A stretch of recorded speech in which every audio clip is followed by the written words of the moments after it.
the reason we have a flat top Kabuki brush is that it is quicker to apply your products because more bristles are touching the surface area. When you've got a dome brush, only this part of the dome is going to be buffing foundation in. So you're basically getting product going everywhere. It's much messier.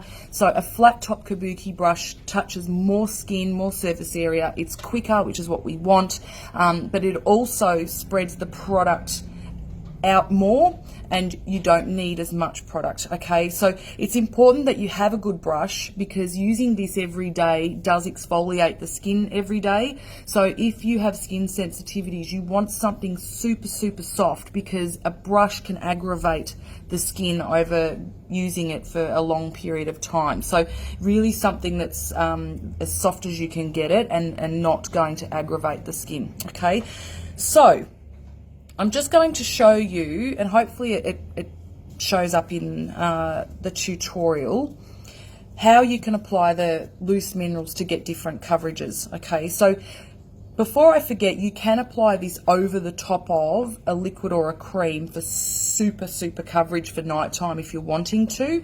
But if you're wanting just a light everyday coverage, then you use a buffing motion. Okay, so really big buffing. So you can see already from that side of my face that that's given me some coverage. So I am really just loosely buffing this on.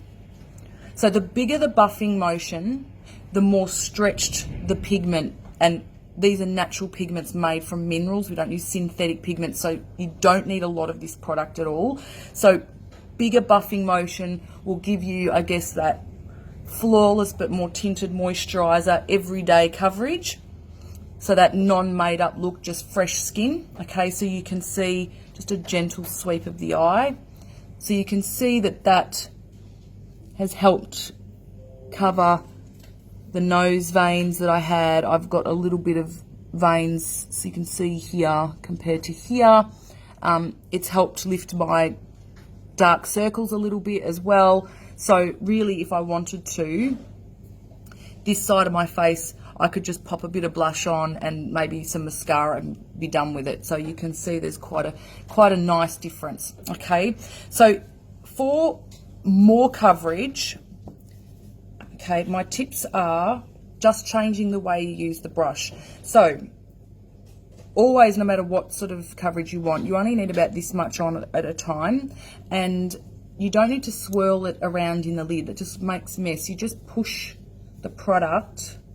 So move the brush around, and I'm just pushing the brush into the minerals. This swirling business just gets it everywhere. Okay, so that also gets it nice and even on the brush. It pushes it into the fibers, and then it goes onto the skin evenly. So this side of my face, I'm using a stippling motion. So it's a roll and a press. Okay.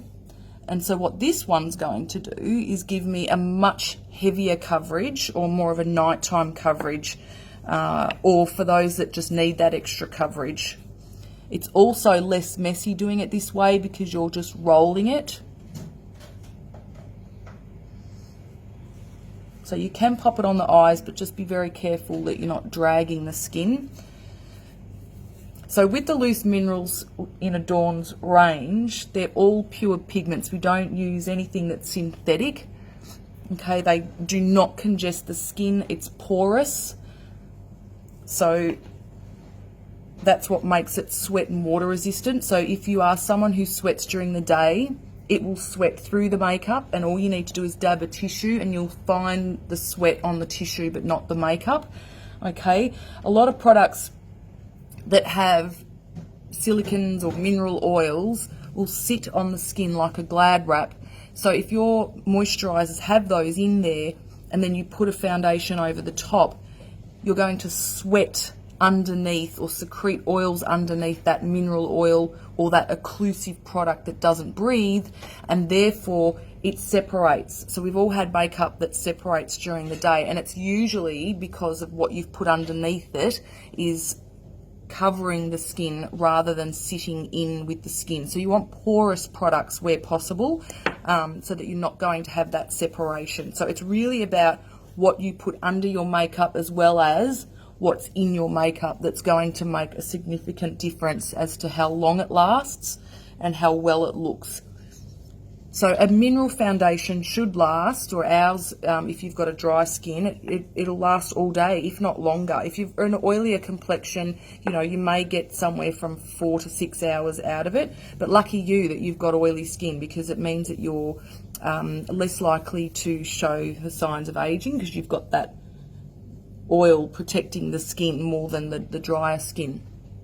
So you can see on this side that it's got a slight more coverage than it has here, okay, and it's just because I've used this stippling motion, and I can keep layering that. I can just keep going back and layering it and layering it and layering it until I've got the coverage that I want, okay.